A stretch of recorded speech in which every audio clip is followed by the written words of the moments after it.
Gen Con is just a few days away. Yes, it is, and we are excited to be going again this year. Get everything packed? Almost. I'm a little Well, late on that. we're going to give you 5 things that you should check out at Gen Con every year.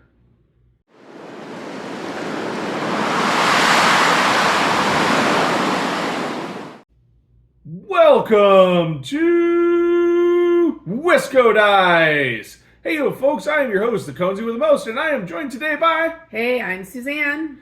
And on today's episode, we've got a special one for you because Gen Con 2023 is right around the corner, and we wanted to tell you about 5 things that you want to check out at Gen Con. This list is not necessarily in any given order, of course, and we aren't necessarily talking about things that are at this year's Gen Con, just things that we make sure are on our list to check out every year at Gen Con. Like, it's a lot of fun. There's a lot of things to go and see, and it can be overwhelming, especially if it's only like your first or second time there. So I highly recommend checking out these 5 things if you want to, make sure you've got a well-rounded event there. Of course, there are things that everyone talks about making sure to experience at every Gen Con, things like the exhibition hall, the balloon dragon, the cosplay parade. We really tried to zero in on things that we think that aren't always talked about, but also are really big Gen Con staples. If you want to check out the games we think you should check out at this year's 2023 Gen Con, of all the new titles, and there are hundreds of new titles coming out of Gen Con, go listen to our podcast, episode 112 of the WiscoDice Tabletop Gaming Podcast. We have all of that, so great for your car drive or flight into Gen Con. Yes, yep, it's a staple for us listening to podcasts on our way down to hear what other people are excited about. So, and also, if you run into us while we are at Gen Con, we will have our WiscoDice t-shirts on to help you find us even easier, but we'll also have some swag hand out to people. We got different badge ribbons and some our WiscoDice coasters. So definitely flag us down if you want one of those when you see us. We'd love to chat with you about what you're experiencing and what you're enjoying at Gen Con this year. And make sure you stay tuned to our social media, whether it's Facebook, Twitter, Instagram, or even our Discord channel possibly, to catch where we may be at for opportunities to play games with us. Of course, badge ribbons particularly are always the super popular thing. There are people that go to Gen Con like to collect all the pins or to collect all of the badge ribbons to see how many of them they can get from different clubs or manufacturers and whatnot. So we're really excited this year to participate in that, and we do have a very limited supply of badge ribbons, so make sure you chase us down early. But before we get into the list, we would like to ask you to go ahead and push that little subscribe button and make sure you like this video. It helps a lot to help get us out and get into the old YouTube algorithm. Of course, we know you all understand how this thing works, but it really does help us out a ton. And thank you to everyone, all the new subscribers we've seen recently, especially since we haven't been putting out a lot of new video content. All right, so with that, shall we start into our 5 things for you to check out? All right, so we're going to go ahead and get things kicked off by talking about something that is probably our first stop every year at Gen Con. And not only our first stop, but a common stop multiple times thereafter. And that is the block party and the food trucks. And most importantly this year, they're typically on Georgia Street, which is very conveniently located next to the exhibition hall. But actually this year, they've moved the food trucks and block party to basically between Lucas Oil and the convention center. So it's a little bit more out of the way, I think, for the attendees, but it is definitely something you should check out, particularly because food at the food trucks, while maybe a little bit spendier than even the convention center food, tastes so much better. And well, I love good quality food. I'm super excited to chase down Wednesday night, the lobster roll truck to get my lobster roll fix for Which the is year. And something we can't get in Wisconsin is a good oh lobster yeah, roll, or at least no, so. I got cheese, beer, and brats, but I do not have lobster rolls, good quality Good, lobster right. rolls here in Wisconsin. So I'm super stoked for that. Yeah. But all of the other discovering, some great food out of those food trucks in particular. And then the Gen Con beer, the annual Gen Con beer that release. I don't even remember what it is this year, but just And they've exciting got for Gen both of Con us. wine for the second year in a row too. So if you're Oh not a yeah, beer drinker, I tried the wine last year, and we one of still them tastes a lot like Mountain Dew, and it was actually pretty good. Conesy here even liked it, I I think. think we still So have a bottle of the Gen we Con do wine from some last about year. them. So But yeah, I mean, the block party and the food truck area is a great place to meet up with convention goers, see who you run into. I mean, there's so many attendees there, and when you're all busy, you're not necessarily gonna run into someone playing a game as much as you will out in this block party area. So it's well, just a yeah. nice And break. don't feel afraid if you've got food and a beer. If there's a table with like a couple of people sitting at it or standing at it, is more likely the case. And there's looks like there's space at the table to ask, hey, do you have, is there room here for us to take the other two, take this half of the table or whatnot? Because it gives you a great opportunity to have a conversation with other con goers and find out where they're from and what they're there for, and make new friends. It's been amazing sometimes the Yeah. conversations we have, and space is usually limited for tables and where you're trying to eat something. So everybody's usually really courteous unless they've got like more friends joining them or something like that. I've never been told No. no by someone that just then hoarded the table, right? Right. Yeah. No, it's a very welcoming atmosphere there for you. So what do we do after we get our fill of music and people and food, Ben? So next up on the list is the consignment area and auction area. So this is actually moved this year, and it's moved to, I don't remember which hotel it's in, but it is moved to one of the hotels, and it's going to have a larger facility space than it did previously. So one of the nice things that I liked in the past is the auction and consignment area was directly across the way from the exhibition hall, and it opened an hour earlier, so you could walk very easily into the consignment line, stand there in line, get in at night, when they let you in sometime between the 9 and 10 hour, check out what was in the consignment room, and then as you're finishing up your consignment purchases and whatnot, you're pretty much ready for the exhibition hall to open. But this year it will have moved, which I'm going to be interested to see if that reduces some of the traffic to it, but it's also going to be larger. So there's one of the nice things about the consignment area is historically I've always found something that's an older, either out of print game or older miniature or something else that somebody else doesn't want. And it's in the consignment area for a pretty reasonable price. And by the time Saturday rolls around, you can really pick up some pretty darn good deals on games and products and role playing products that are, yes, they're secondhand, but they're in good condition and way less money than you would have paid for a brand new copy, which is for me, I don't have a problem with that at all. And I love adding, those things that I'm interested in into the collection. Yeah. And one thing I'm interested to see with this being moved this year is if it's going to ease some of the congestion, because there would be a long line right outside these rooms and past Gen Cons. And it's a major thoroughfare as you're trying to get around, whether you're going to the vendor hall or wherever else. And you see lines all over at Gen Con, right? But it was just these people are standing there and they really want to keep their spot in line, and you're trying to navigate around them. Well, So I think the mass of people outside the exhibition hall doors at 10 a.m. is still going to be there, like well, that. that's But different. I'm talking that just massive, normally during the day when you're walking through. the mass of people that will be chanting "Do not run" at some point right before they Yes. open the doors and then run. Which, yes, I mean, which is not on our list, but if you've not seen that before, get up to the second level and just watch it. Yep. Don't try and be in it unless you really, really enjoy that, but just watch it. It's kind of fun to watch. There is no game, in our opinion, that is so hot and so needed to be in those lines, especially with the advent of Kickstarter and whatnot, that most of the games that released at Gen Con were probably things you could have backed on Kickstarter if you really had the FOMO to get it hot and get it new. There's very limited games really that I think, and even then, if they release a Gen Con and you can't get it for a couple weeks or a month, like you're going to be so busy with the rest of the games and things you bring home from Gen Con. It's Yes.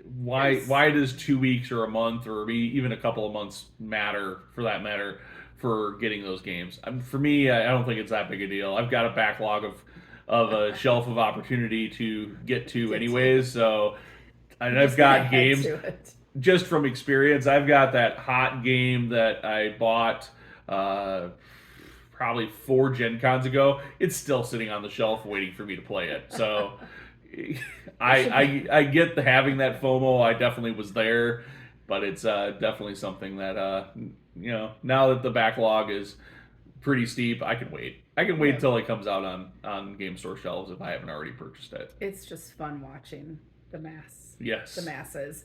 So after you've got some new games, or you need to take a break from wandering around the vendor hall and everything, another great thing to do is wander on over to the JW Marriott. So this is the JW Marriott, not the Marriott that's directly across the street. It's kind of kitty corner. So they have open gaming in the ballroom there. So that is a great place to go and grab a free table. You don't need tickets for this. You just go in, grab a table, play your game, or wander around and see someone else who signed up a game and ask to join them. Great way to try out some new games or to get games you have played or just to meet up with people. So I will be there when I'm done with my events for the day as much as I can. So again, check out our Facebook and Twitter, Instagram, and I'll post if I'm there and kind of where I'm at. So if you want to join me for a game, I would love that. Yeah, the open gaming area is awesome.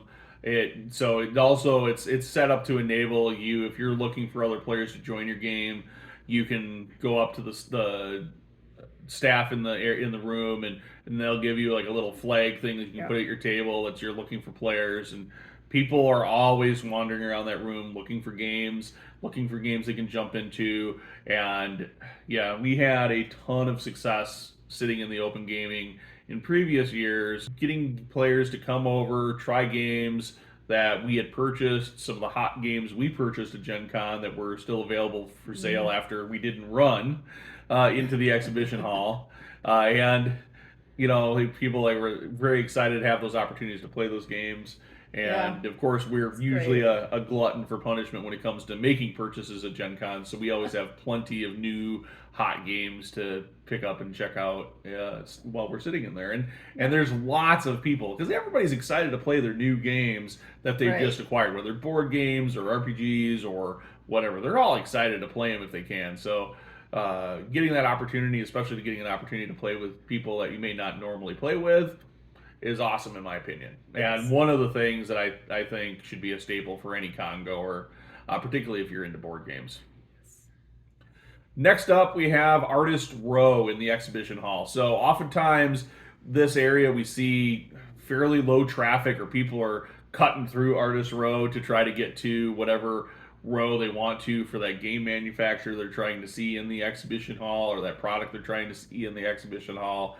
But Artist Row is definitely something that we make a point every year of going through and walking through and looking at all of the artists' work, because after all, the thing that attracts all us to any game or any gaming product almost always is the art. And these artists work way too hard on their craft and oftentimes get really minimal financial reward for the amount of work they put into some of these artworks and things. So getting a print, going in, taking a look, taking the time to look at all of the prints and all of the art, and seeing if you can find your favorite artist and tell them how much you appreciate their work that's in the area. It's just awesome. And that obviously we make a point of trying to make a purchase for the game room every year, but we also have the plus of having a really big game room to be able to hang all that art. So yeah, we'll be looking. I'll be on the lookout for some cool artwork, usually a dragon, a friendly-ish dragon, I like to call them, to hang up down here to add to our collection. I've got an like just wildlife art. I think got a gecko for our bathroom Oh last yeah, it was like year. $5 or something like that, Yeah, wasn't it? Like sometimes there's some really good, it uh, was, like and like it's perfect. yeah. Sometimes there's like some amazing art that you can get at a crazy discount, particularly when if you go, especially if you're looking to purchase. The best time to make a purchase through Artist Row is going to be on Sunday too, like Sunday afternoon, Hmm. because they don't want to haul all that stuff back with them. So oftentimes you'll see things discounted or whatever, and then there are always prints and whatnot Yeah. that maybe they've had a hard time selling or they've taken to a lot of shows and they're just trying to clear out what stock they have left and they're hoping that they can put a discounted price on it and people will purchase it. Like that happens Well, all the yeah. time. So we've gotten some great deals in there. Yeah, definitely. Like, I think we even actually got some movie themed, like Star Wars and Mm-hmm. video game and Doctor Who type themed artwork that we have gotten and collected and brought home that aren't necessarily for a game room, but we're like, oh my gosh, that's awesome. It's going to be a great addition to this other space in our home. Oh So, yeah, absolutely. yeah, Artist Row, definitely fun. It's also kind of like almost walking through an art museum, but you can touch the paintings a bit more and talk to the artist. And most importantly, if there's something you really want, you can purchase it and bring it home Bring it up. versus the museum. Right. Of course, the talking about art, we certainly want to point out the miniature painting events and the miniature painting competition that is at Gen Con and the tournaments as well. There are on the second floor of Gen Con. Uh, there is always the miniature painting competition every year in cases where people Yeah. put Oh drop yeah. off all of their works and it's kind of crazy looking at the works in the case. There are some of the best painters in the world will be submitting product their projects to Gen Con's painting competition. So there's some just absolutely amazing work, and then you'll see some work that's like, yeah, some kid did this or whatever, and or some amateur did it, and maybe it looks really good, maybe it looks a little like, hey, I could paint that, right? So it's I think one of the places where, from a painting competition side of things, you can really look in the case and go, hey, there's stuff in there that I could actually do, and then there's the stuff that makes you go, I really wish I could do that. It's really awesome. Of course, then there's the speed painting competitions right close to those glass cases, and then if you go through, like it's halls A through D, typically there is the various tournaments, like the Malifaux tournament, the Star Wars Legion tournaments, X-wing or Armada tournaments or events, Infinity tournaments. So lots of miniature tournaments that are happening with some tables that are some really sweet, gorgeous tables of terrain for those events. On top of the players that are participating in those events playing with their painted miniatures and having a great time and just being able to check out all those games is really awesome. Yes. So when you're done checking out all those games and everything, we do have a bonus of our five to Mm-hmm. share with you. So we always make sure we have one evening where we are doing something that is more entertainment focused. There's a lot of different options for you at Gen Con, and our favorite that we kind of go to back to year after year is Gamers Live. So this is sort of like a live action D&D ish game show, um, where you're sitting in the audience. There's audience participation, and it's just a lot of fun. But if you just need a place to just sit and enjoy being entertained, it's a great event for Yeah, that. yeah, it's a great kind of improv role playing session slash scripted, unscripted improv kind of thing. And sometimes you'll see the actors up there get themselves laughing way too hard at what they're doing instead of like they have to like take a pause and like I said, they grab audience participation and whatnot. So it's a great event. It's certainly one we recommend you check out. There's always ticket availability. The room is huge that they have it in, and they never sell the thing out. But there's other events too, like I think There's a Dice DJ. Tower does their thing. There's the craft brewery tours that you can buy tickets through Gen Con to go on. There's a lot of all our alternative events besides like the Gamers Live events that you could go to, True Dungeon, all sorts of things that are just not necessarily traditional gaming events that are more on the side of entertainment that are really worth checking out. with that, I think that concludes our list. Don't forget to track down your favorite WiscoDice hosts. That's myself, Suzanne, or Matt, who will be there as well. Make sure that you introduce yourself if you've listened or subscribed to the show, and of course, we have some great swag to give out this year, including badge ribbons, and we're excited to meet you all. Hope you have a great Gen Con. We're looking forward to being there in a few days, and of course, we'll see you probably next year at Gen Con 2. Hey there, it's Conzi. Thank you so much for watching. We put out videos weekly here at WiscoDice. Check out our channel for more great videos and don't forget to subscribe. We also have more great content on our website at WiscoDice.com. Of course, we do this all for you, the viewers, so please like the video if you enjoyed it, and thanks for watching.